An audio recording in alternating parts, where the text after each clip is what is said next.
আগামী 10 এপ্রিল থেকে শুরু হতে যাওয়া এসএসসি ও সমমানের পরীক্ষা 1 মাস পেছানোর দাবিতে অসহযোগ আন্দোলনের ডাক দেয় শিক্ষার্থীরা। এ ঘটনার পর চূড়ান্ত সিদ্ধান্ত জানিয়েছে ঢাকা মাধ্যমিক ও উচ্চ মাধ্যমিক শিক্ষা বোর্ড। শিক্ষা বোর্ডের কর্মকর্তারা দৈনিক শিক্ষা .com-কে বলেন, শিক্ষার্থীদের এই দাবি অযৌক্তিক। এছাড়াও তারা এই দাবির প্রেক্ষিতে আন্দোলনের ডাকে কোনো সাড়াই পাননি। ফলে শিক্ষা বোর্ডের আগের সিদ্ধান্তই বহাল রয়েছে। তারা বলেছেন, পরীক্ষা পেছানোর কোনো সুযোগ নেই। আন্তঃশিক্ষা বোর্ড সমন্বয় কমিটির সভাপতি প্রফেসর ডক্টর খন্দকার এহসানুল কবির দৈনিক শিক্ষা .com-কে বলেন, আমাদের সব প্রস্তুতি ইতিমধ্যে শেষ হয়েছে।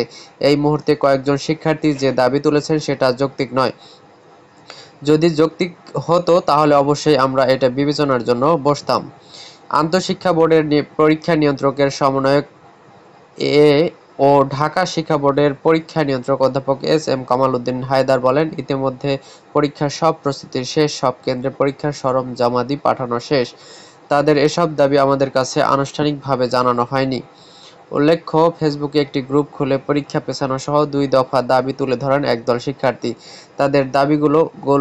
তাদের দাবিগুলো হলো পরীক্ষা 1 মাস পেছানো এবং সব পরীক্ষায় 3 থেকে 4 দিন বন্ধ দেওয়া। তারা দাবির কারণ হিসেবে উল্লেখ করেছেন, রমজান মাসে রোজা রেখে ভালোভাবে পরীক্ষার প্রস্তুতি নেওয়া সম্ভব হয়নি। এছাড়া ঈদের পরপরই পরীক্ষা হওয়া পর্যাপ্ত প্রস্তুতি নেওয়া সম্ভব হচ্ছে না। এই দাবি মেনে না নিলে অসহযোগ আন্দোলনের হুঁশিয়ারি দেন তারা।